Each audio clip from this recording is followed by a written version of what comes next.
Welcome to Unsupervised Thinking, a podcast about neuroscience, artificial intelligence, and science more broadly. We're a group of PhD students studying computational neuroscience. I'm Grace. I'm Josh. I'm Connor. And the topic for this episode is neuromorphic computing. So this is a term that's kind of generically used for a variety of ways of engineering hardware that makes the hardware function more like neurons in the brain do versus the traditional style of hardware that's used in most of our computers. For this, we read a few articles. One of them was Neuromorphic Chips by Robert D. Hoff in MIT Technology Review, and another was Neuromorphic Computing Gets Ready for the Really Big Time by Don Monroe in Communications of ACM. So I guess we should go into in more detail what neuromorphic computing is and what it means and something of the history of it. I guess and a lot of these articles talk about this very overtly, and at some point I got interested in neuromorphic computing as an undergrad and looked it up, and kind of the first thing you see on the internet, which is actually, I think, kind of weird, is who created it, which kind of suggests a small field, or at least was a small field until recently. The name that comes up, like if you Google search neuromorphic engineering, is Carver Mead, who I guess coined the term and wrote the first kind of textbook that's kind of like a graduate level sort of short textbook on this, which I read at some point as an undergrad, and is a good read. It's really enjoyable. And the way that it gets, like kind of the neuromorphic gets used initially comes from electrical engineering, and people are doing analog chip design where they want to build small circuits that function like individual neurons with the intent of then wiring them up together to form populations of neurons in a hardware implementation. So to have something of the timeline here, the notion that what neurons do can be written out as a circuit diagram is somewhat old. That's been known for many decades. But the attempt to actually implement things and do computations in that way, this field, Carver Mead, he started this in the late 80s and early 90s. So it's a relatively new field, even though people knew that what neurons do, how they turn their inputs into outputs, can kind of be approximated with a circuit diagram. I think it's worth here explicitly kind of spelling out the abstraction that we're talking about. So in electrical engineering, what is it that people do, and how does that relate to what neuroscientists have done and what kind of neuromorphic engineers are doing in this setting? So, electrical engineers and physicists and people like that will take a physical system, and it could be an electrical system that has kind of voltages and currents as the physical quantities being manipulated by that system. And they'll write mathematical equations that govern the voltages and currents and how they change over time. And so, that's kind of within the realm of physics, sort of. And what electrical engineers do is they want to design certain specific circuits to implement certain specific equations or dynamics, so that, the voltage somewhere in the circuit can be controlled by the design of the circuit and what inputs are fed into that circuit. So this is kind of how early electrical computers worked. You would design a circuit that computed a function. So you'd put in some inputs to the circuit, and the output would be the output. And at some point we switched to digital computers. But let's stay in this world of analog computers for a moment. In neuroscience, if you look at the physics of a single neuron, you can characterize how electricity flows in that neuron, and you can write the math for that. And you can kind of map that math to standard components that electrical engineers use, like resistors and capacitors and things like that. And so, there's an equivalence between the sort of model in terms of resistors and capacitors and the equations. So when a neuroscientist, like Hodgkin and Huxley, who came up with the kind of original set of equations for the dynamics of an action potential, when they write out their equations which tell you how the voltage across the membrane changes of a neuron, then you can kind of map that into a circuit, an effective equivalent circuit.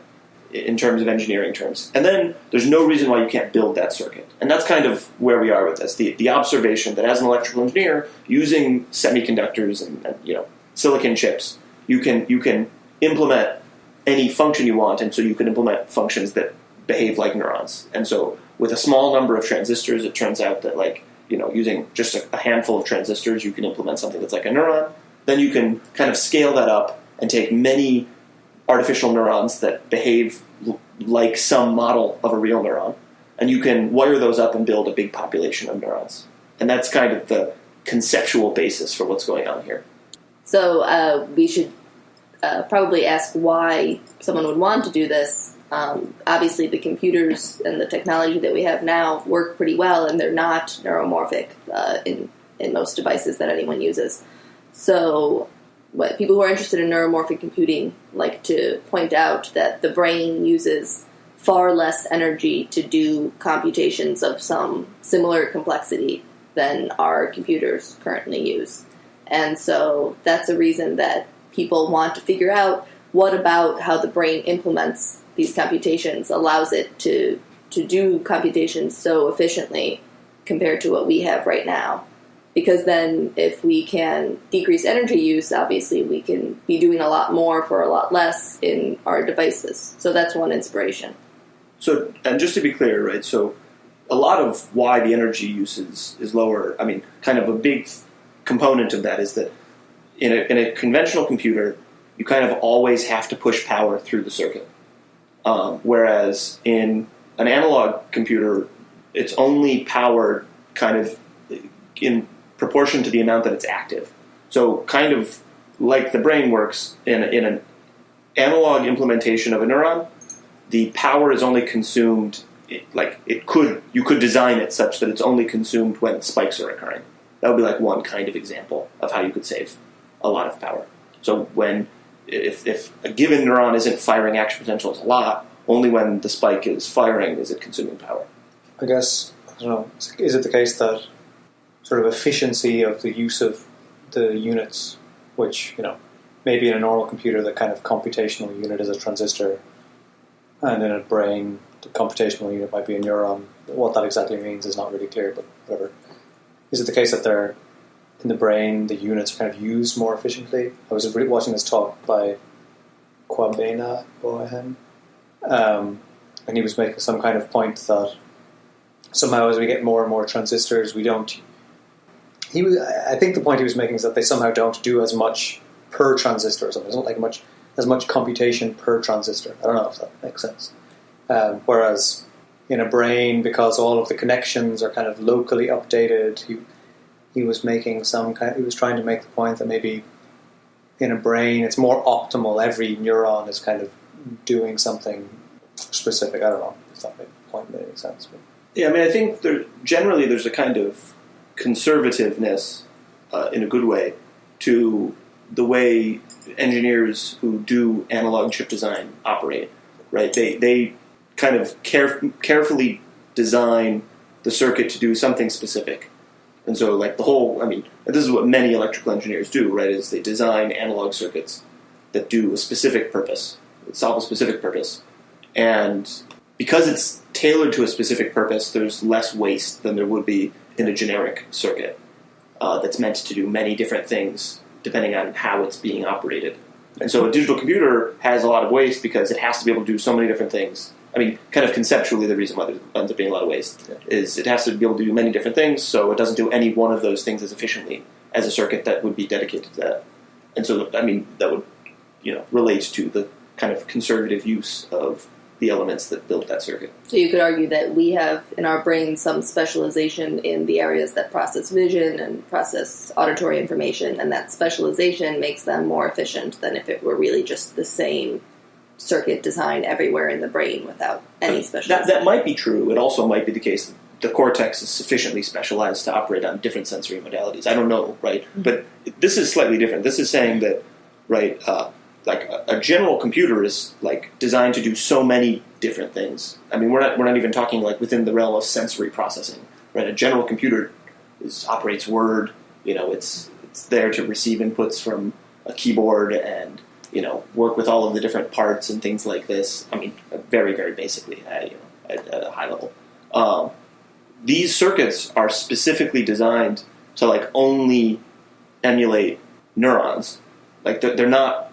I mean, to do addition on a computer that's neuromorphic, you'd have to like figure out a way to make a spiking neural network do addition.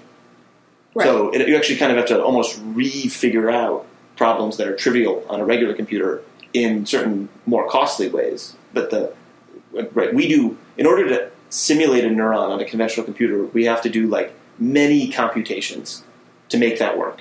Whereas on a neuromorphic chip, it would just be part of the design of the chip. It would just be physically. It'd be physically realized. Yeah. But the catch then, right, and this is kind of, the key point, I guess, is to do things that are easy on a conventional computer sometimes is less easy on a neuromorphic chip. There's no kind of free trade-off here. It's just things that are very, neuron-like you can get done in a neural chip, but not necessarily the other way around. So, roughly speaking, like one idea is that the brain seems to be able to do certain kinds of computations very well, and apparently in a very energy efficient way. And so it's easy to kind of have the idea that, maybe we should try to build specific hardware chips that are sufficiently similar to the way the brain, to some part of the brain, so that they end up having similar benefits. They're very good at certain specific tasks and are energy efficient. And fast. And so that's pretty high level. And then exactly what you mean by neuromorphic, I guess, we could dig into that a little bit, right? I think that's where, there's a lot of different notions of a neuron, for example. Like if you are doing modeling in neuroscience, so you're writing down equations to describe, say, neurons or populations of neurons, and then you're analyzing those equations or you're implementing them in a simulation. The equations themselves are extremely varied. So you can describe a neuron at the level of a cell, which might have a whole morphology, the shape of the cell. You might want to describe the membrane, its electrical properties, the properties of the proteins that are embedded in the membrane, which we think are responsible for all of the interesting electrical properties that neurons have, like spiking. Or, on the other end, we've talked before about like deep neural networks, which are also somewhat neural, in quotes, but in a very different way. They're very kind of simplified. They consist of simplified, abstract components which are in some ways similar to a neuron, usually in the sense that they receive many inputs through something like a synapse, which basically, in the abstract sense, usually means an input channel that is kind of weighted, and often an important detail is that weight can be changed. And the output is usually some kind of simple nonlinear function of the weighted inputs. Vaguely like spiking. Yeah, vaguely like spiking, in the sense that, if there's not much input, you'll spike not very much, and then you'll, at some very high input, you'll saturate, so it's nonlinear, and in between there's some shape of how your firing rate depends on the overall weighted input. So that's kind of like neurons, but it's very different to a description that has a lot of detail.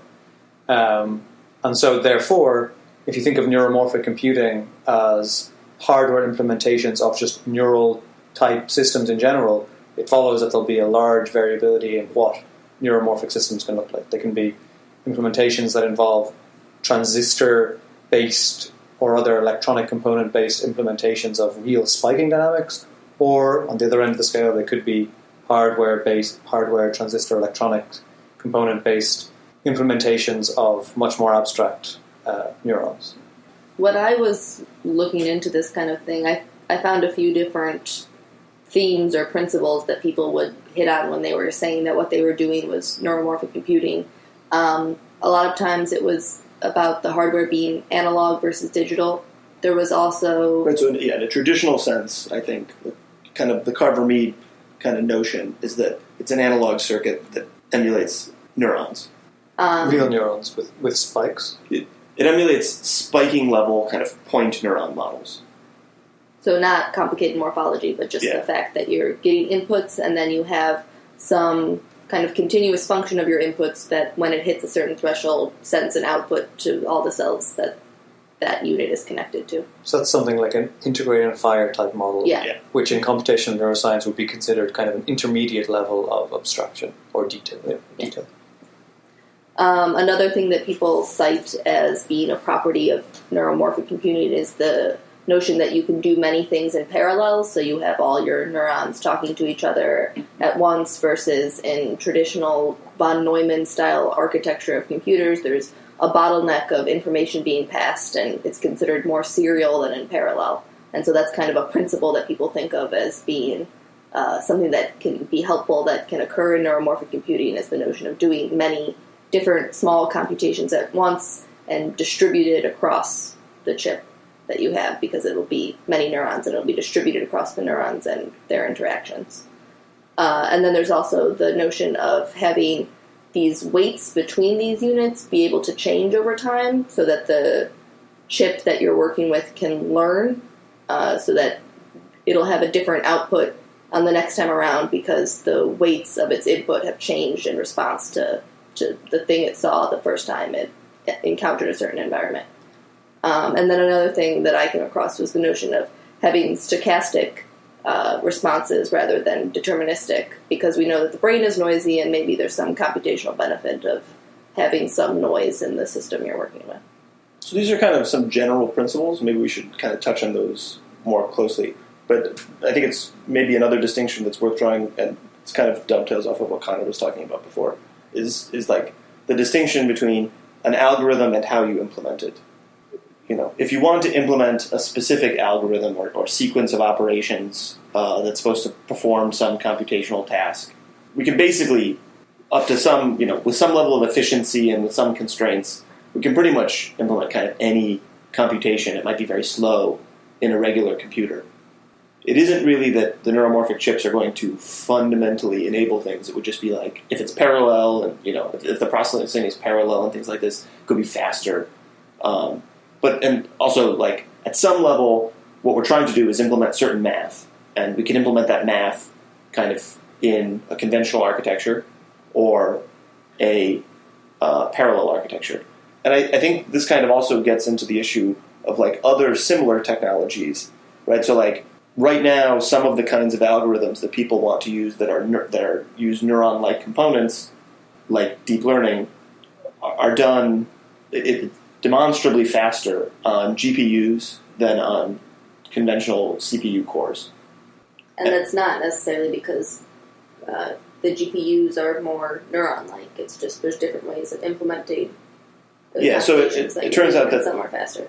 The operations they need are kind of matrix-related operations, and those can be done fast on a GPU, and a GPU kind of does bits of that in parallel. And so, it's not clear for deep learning applications, maybe, if there's much imperative, right? So GPU is a graphics unit, and so like those exist on many computers. It's not clear if there's an imperative to make deep learning specific hardwares when you can already do a pretty good job of speeding them up relative to the CPU on a GPU. Maybe all you need to do is keep using GPUs. For that specific example, people train them on GPUs, right? That's true, yeah. So you could imagine that you would train the network on the GPU, and then you would take your trained network, which would essentially be a bunch of weights between different units, and then you would build that onto a chip.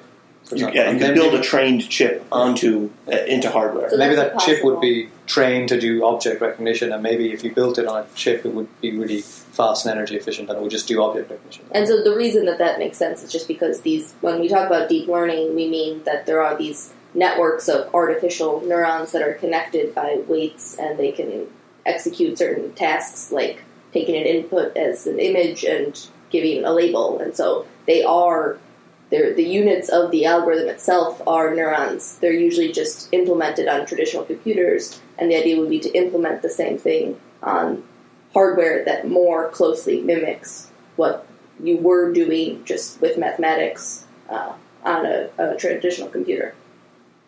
And so that's definitely one kind of clear option that maybe makes neuromorphic computing seem a little less relevant in that specific case. But then there are other kinds of neuron-like models or algorithms. Well, if it is the case that you can train on a GPU, but there's some benefit to executing on some neuromorphic chip because of energy consumption or something like that, then that's still a clear role for neuromorphic. That's right. Yeah, but that's completely fair. Yeah, you train it. It takes 3 months. You use like a big, massive supercomputer, and then you print the output onto a bunch of tiny and then chips everyone, and put them in phones. Yeah, can have it in their pocket. So people talk about that as another option, but so we're kind of going off on a specific direction, and I think this is a valuable one, right? I mean, it's not clear that you need to have a specific chip to do everything, especially when things like cloud computing are available. So if the rate at which the technology is going to improve is sufficiently fast, then you might imagine that you wouldn't actually have a benefit in ever like making special purpose stuff.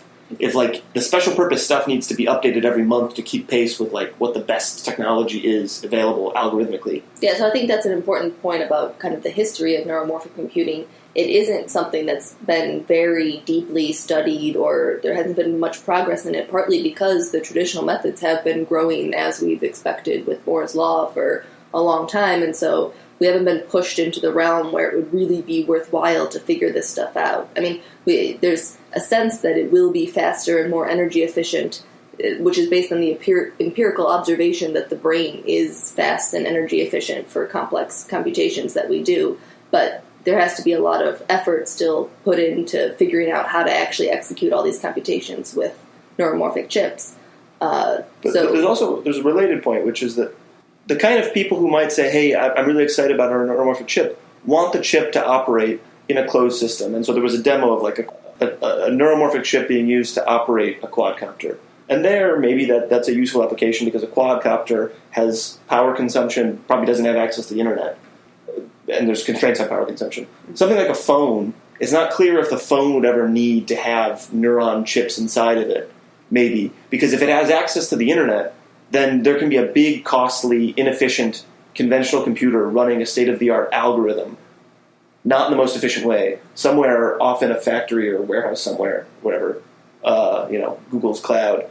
And you can use any algorithm you want. It can be slow. It can't be slow, but it can be on a big computer. Can be not energy efficient, and it can go to a phone, and the results can go to the phone, and then like the computation isn't even done there, so you don't need to have like an efficient chip there. So for the quadcopter example, maybe it's more compelling than for a phone. It seems inevitable to me, though, that at some point it'll just be much better to have, if it turns out that the brain really does implement certain algorithms in like really nice and efficient ways, and we can implement similar things in hardware. Like, at some point it'll become beneficial. Yeah, so maybe for, like, systems that don't have access to the internet and are energy constrained, I think it makes sense. I mean, that's what humans are. Humans are a computer that don't have direct access to the internet and are energy constrained. And that's a weird point. So then when we do have access to the internet, because we will eventually, right? Well, I don't know. It'll happen in parallel. If we can get direct access to our brains with the internet, we probably could understand how to build neuromorphic chips because we understand neurons enough to directly interface with them. Yeah, but if the internet connection is so fast that we can like outsource our thinking to the cloud, what will happen to our brains? They'll become redundant, and we'll just use them to play like Angry Birds in parallel to like doing science or whatever. Okay. But I think even if technically you don't need this in some sense on your phone, I think Google would still want their giant supercomputer in some warehouse to be operating as efficiently as possible, especially if the claims that people make about the difference in energy are true. Then it's not just some small, like, oh, we could be doing like 2% better. It's many times over more efficient. Yeah, so Google would have an incentive, or whoever is hosting large computers would have an incentive to have very efficient computers and be able to house them in smaller spaces and have them work quickly. When I've looked into this in the past, not super recent, this number, but the number I kind of hear is like, oh, we can get like an order of magnitude better power consumption.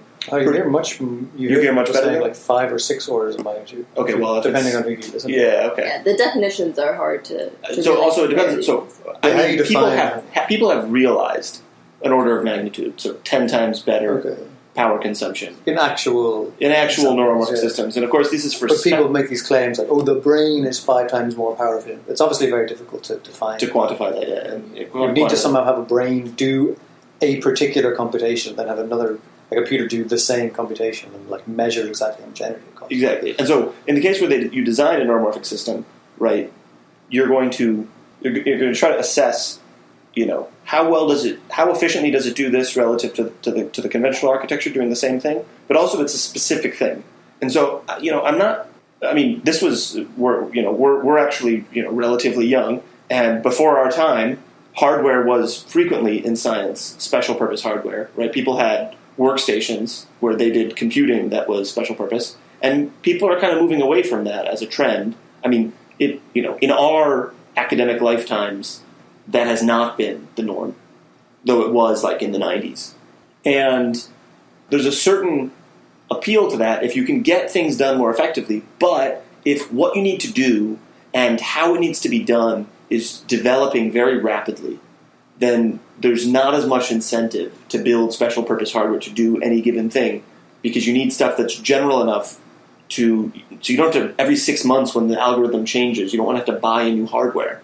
And that's why I think there should be measured caution with these kinds of things. I mean, yeah, if you want to build a quadcopter that can autonomously fly and doesn't have access to the internet and needs to do so with low power consumption, build the best thing, and maybe the best thing involves a neuromorphic chip. Yeah, but at the same time, people speak about these. I mean, okay, and to be fair, it's actually I know almost nothing about it, but maybe it's a little fanciful when people, if you read some popular science report about something, it's probably going to sound flashier and sexier and more awesome than it really is. Like, it's just always true. But people who are very enthusiastic do talk about, like, it's just totally loose. There's no reasoning involved in this, but it's like, the brain is like flexible and dynamic, and you can like tell people have brains, right? And you can tell them like, do this thing, and then they'll like respond in flexible ways to your instructions and stuff like that. So then people say, like, in these kind of interviews, pop science magazine interviews, say things like, but imagine like a phone where you can. Well, there was some example. The guy's phone goes off in a meeting because he would change the time zone, but his time didn't update, so he had an alarm set, and it went off in the middle of a meeting, and he was really annoyed, and he was trying to turn it off, and he wants to be able to just say to his phone, "Don't do that," and then the phone will like learn. And this comment was made in the context of talking about neuromorphic computing. Like, it's not obvious what that has to do with neuromorphic computing. Yeah, a conventional computer could do that. Right. A good learning algorithm that's not implemented in neuromorphic architecture could totally solve that problem. So in some of the discussion about it, there's like this, people make this, what's the word? People just conflate brain-like flexibility, which is a statement about algorithms, I think. Like, the statement that the brain is flexible, whatever that really means, is a statement about the kinds of algorithms and computations brains do. It's not necessarily a statement about the implementation, right? Yeah, I completely agree. I think that people feel uncertain about that. They just know brains do certain things that I wish my computer could do. Let me just try to be as brain-like as possible. But it's still, that example with the phone learning, it was very kind of not aware of the fact that you still have to tell these neuromorphic chips how to update their weights. If you could create a chip that could update the weights between the neurons automatically, you still have to come up with the rule that would make it learn the appropriate way. It's not like you just put a bunch of fake neurons on a chip and they understand how to organize themselves and then solve your problems for you. There's still a whole field involved in figuring out how neural networks can appropriately learn the tasks that we're interested in. So, honestly, it strikes me, and at one point when I was, getting very into neuromorphic engineering, at some point it struck me that, like, it kind of dodges what I would consider to be a lot of the difficult problems with solving neuroscience problems, right? There's a whole field of people trying to figure out, like, how does the brain work? What computations is the brain performing? How can we write computer code in conventional computers to solve those problems? Neuromorphic engineering sidesteps all of that and says, if you know what algorithm you want to implement, let's figure out how to build the hardware that lets you implement it like the brain does, or kind of vaguely similar, some intermediate level, right? I mean, it's not implementing it in terms of real cells and things like this, it's trying to implement it. Like, I mean, it's obviously silicon, so it's when they say neuromorphic, right? I mean, it's not like you're growing a brain. You're building out of silicon things that function at some level of resolution in a way that's equivalent to the brain, but you have to know exactly what you want. And contemporary neuromorphic architectures are apparently more rigid than what a regular computer can do. I mean, people talk about them as being flexible. That's because you're implementing a specific algorithm that's supposed to be flexible and comparing it against like a generic computer, not an algorithm on a computer that is a flexible algorithm. I think one thing that I find, I think the neuromorphic, the word has a lot of, it kind of encompasses a kind of a huge range of things, which I think really are actually are very distinct in some ways. One thing that I kind of like the idea of, and again, it was this talk by Bohan that I was watching, which, I mean, I don't know the details of it, so I don't know how, I mean, I know almost nothing about the details, so I can't say how, like, good it is or advanced or, make any kind of nuanced criticism or critique or assessment of it, but just the general notion, if you could build brainish chips that include, and this is the thing that I think is interesting, some of the flavor of brain development, like including synaptic plasticity rules, just put in stuff that we know, even if it's kind of local, like we know, if two neurons are connected and they do these kinds of things, then this is how the synapse will change. Or, in the developing eye, there are we've discovered a few kind of simple rules for how neurons connect together, statistically speaking, or something. I like the idea of being able to build chips that are similar to the brain in some way, that have kind of neurons, and that can do these kinds of things, that kind of have plasticity and can have you can put in like developmental things, and then just watch them, see if self-organization happens, see what kind of structures emerge. So that's very different. I don't know. I feel like that's maybe very much in the future. Is that conceptually different from doing the same thing in a conventional computing architecture? You can simulate the exact same thing on normal computers now. This would just be having it play out physically on a neuromorphic chip. Which is aesthetically pleasing in a certain sense. Yeah, it is. But I don't know. I feel like at a large scale, I feel like from my experience of using computers to do simulations, I feel like that could be faster and more efficient or something. But maybe that's just wrong. To use the hardware, you're saying would be faster, and that's true. You can run. It's quite possible that, like, on your laptop, it will be slower than using a custom-built hardware to implement the same algorithm you're trying to implement on your laptop in some high-level programming language. Yeah. Right.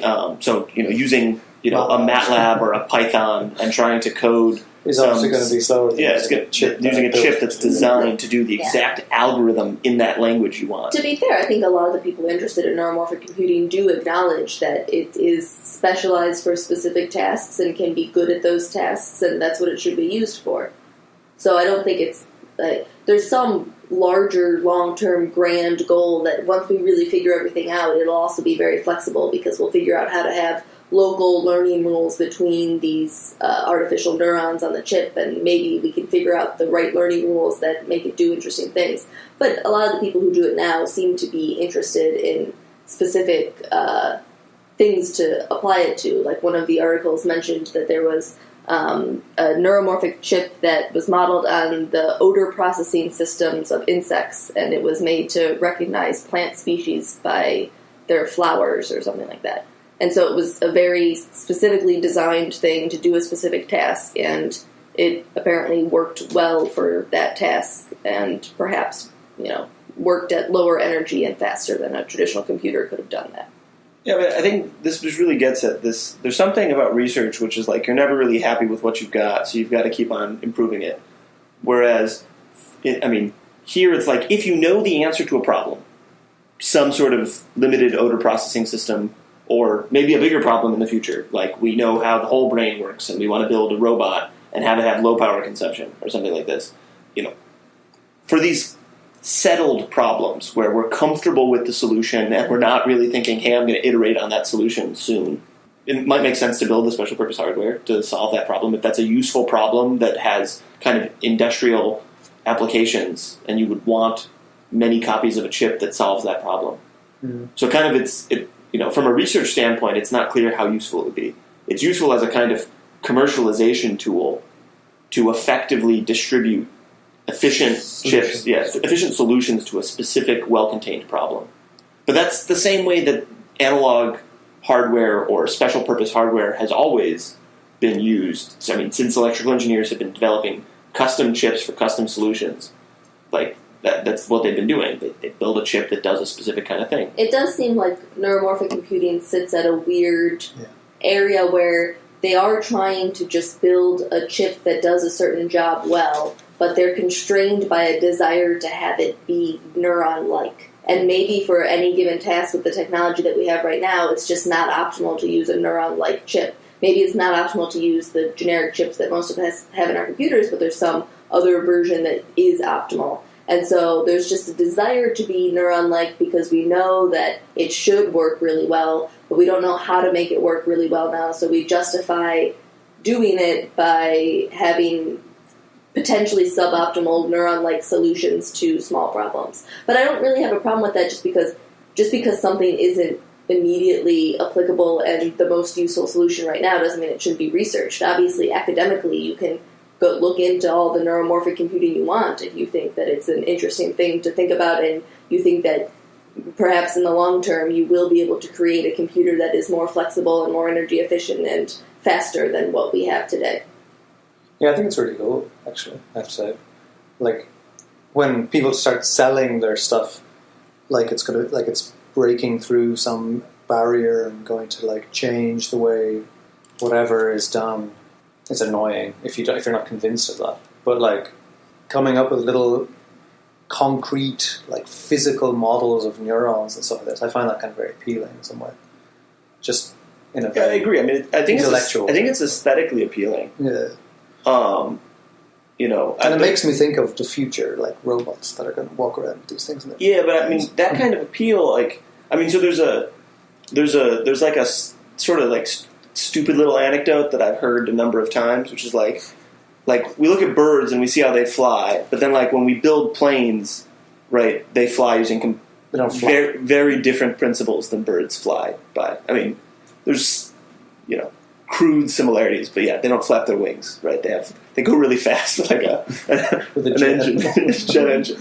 Most birds can do that. And so the same kind of thing I think that's a very superficial cautionary tale, but I think it could apply here, which is even if we learn how a specific thing is done by the brain, the way that it might be efficient to implement it might not look much like the brain does it.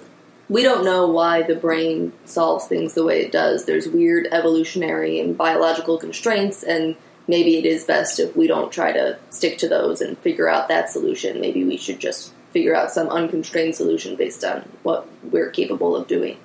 But the deep net thing is a concrete example where it seems to have turned out, at least for the next little while, that a brain-ish solution to a certain thing is the best solution we have, actually. I think artificial neural networks are interesting in that sense, but depending on the field that they're applied to, there kind of was nothing that was working very well at all. And obviously it's hard to make a relative statement here, but it seems like the type of computers we have now work pretty well and they're increasing at the pace that we want them to. And so certainly in some situations we might find that the biological solution is the best one. But I don't know if the implementation is one of those things. Yes, maybe algorithmically it's a good idea, but maybe or maybe not.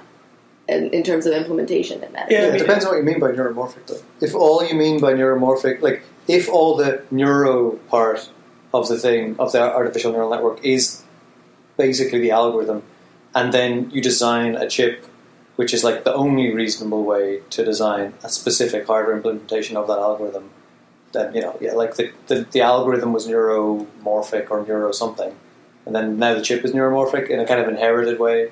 So you're just saying... but it might still be that thing ends up being a neuromorphic chip, and it's the best way to do it, it's the most energy efficient way to do it. And then all you've gained by having the chip be specific is what you would always gain by any specific. I think there's another thing to be said, which is deep learning is framed as neural networks. Yeah. And the math is kind of written in an object-heavy way where we kind of talk about certain terms as being neurons. But if you just step back and think about it, like if you were an alien and you were looking at what people call neural networks in math, it's basically matrix multiplications, followed by like some thresholds. But maybe that's what the visual cortex does. Well, that's fine, but my point is like, it's a stretch, I think, to really like call that a neuromorphic algorithm or like a neural-inspired algorithm. It's like the way we think about it is. I mean, like the way it was developed, its history comes from human beings kind of thinking about the brain and then kind of abstracting it a bit and trying to write down some like super simple math that looks vaguely like what they think the brain is doing, and it turns out that that's useful for certain tasks. And that's cool. But like the implementation level of how we implement these is like kind of like matrix operations. And so not to say that the like at an abstract level maybe the brain is just doing matrix operations. I mean, that's Connor's point, right? But it's not clear that we need to think about thinking about principal design choices. We need to know how to do matrix operations fast, and GPUs can do that. So, it's not clear that there's like much neuro inspiration required for the implementation. I think that it's fine, though, as I said, to go down this path. Like, you know of one thing in the world that works well, and so you look at it and say, okay, what are some principles from it? And, we listed some of the principles about parallelism and that sort of thing. There's also notions of having local connectivity on the chip or having parts of the chip that aren't active very often, like sparsity in the brain is a concept that people talk about. And so maybe just thinking about those things, acknowledging that they exist in the brain, and then thinking, well, let me try it out here, even if the path starts from trying to replicate the brain on a chip and leads to some morphed version of the brain because that's what we found actually works best. That's still fine. I don't have any problem going down this road and exploring it because it's a reasonable starting point versus, no starting point at all or just branching off of what we have now. It's kind of, you're just jumping to a whole new space and exploring that and seeing what comes of it. Yeah, so I mean, largely I agree with you, and I think it's a fun space to explore. All I'm wondering is if it's really worth big companies like Qualcomm and IBM spending lots of money to develop neuromorphic chips when they don't really enable much beyond what we can already do with conventional architectures. It's supposed to be efficient and things like that, but it's not clear what the end goals of that efficiency are right now. And, I kind of suspect it's either for sort of marketing appeal for the company or to gather intellectual property related to how to design neuromorphic hardware in general, in case down the road that turns out to be something that's useful for consumer applications.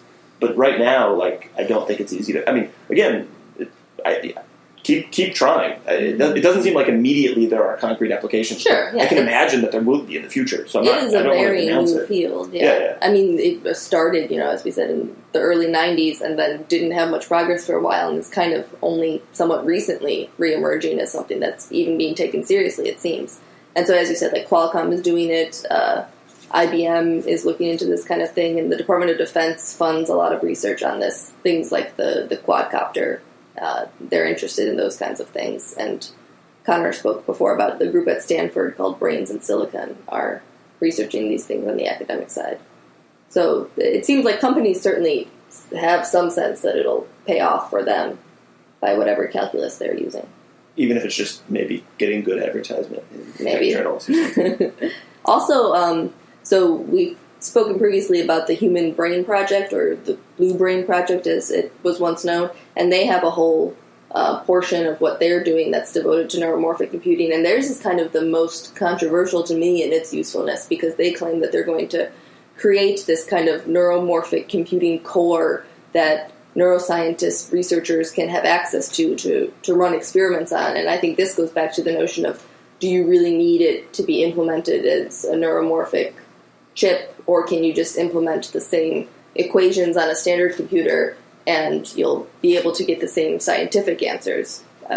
It seems to me like there's not really a need to implement your models of neurons on a neuromorphic chip when you're just asking scientific questions. I can understand for energy reasons if you'd want to, but if they're building one neuromorphic core and expecting all researchers to use it, it won't be more efficient for you to wait for the time to get on that core when you can just run on your own computer something similar. So that seems like a more controversial use to me than even companies trying to develop things that'll work on quadcopters. It's also public money. Yeah. So I guess a couple of the distinctions we've touched upon, not trying to summarize everything, but just a couple of the distinctions are kind of this distinction between real and artificial neurons. So like there are different kinds of scales at which you can model a neuron, kind of sub-cellular, where you look at like the protein level composition of it, all the way up to just kind of treating it as like a point that has some function describing its voltage or something like this. And that's kind of closer to the end that the artificial hardware implementations are. And, you know, when you want to, as a scientist, want to play with models, you don't need to implement them in hardware, right? You can implement them in a computer, or you can implement them in the hardware. So there's many different ways of implementing artificial neuron. And then there's the kind of what you can do with networks of interacting neurons. So obviously the brain has many different neurons that are interacting, and in conventional computers you can implement networks of neurons, but you can also implement networks of neurons in hardware, given hardware models of neurons. And the brain clearly is doing lots of different things. The real brain is clearly doing lots of different things. When we make a model, it performs some computation, probably more specialized than the whole brain is doing, because we've programmed it to do something relatively constrained. And for the time being, there's only so much flexibility in a neuron-based algorithmic model or something like this, how flexible it is. And it'll do kind of what we tell it to in simulation. And so if you want to port that to hardware, effectively you're not gaining much over the conventional the conventional simulation-based approach.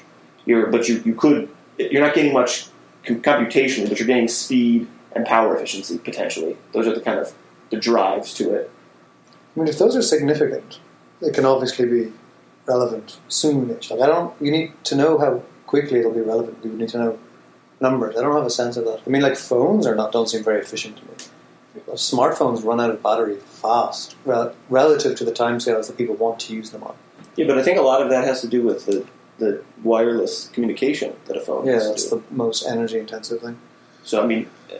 Well, then if you had a neuromorphic chip such that you didn't have to connect to the cloud all the time, and your neuromorphic chip was more energy efficient. I don't think that's very compelling. I mean, the primary operation of a phone is to connect to other phones or the internet, conventionally other phones now, the internet, So onboard computation is probably not the main. Is not the bottleneck, yeah. Phones. I mean, lighting the screen is also, I think, somewhat intensive, actually.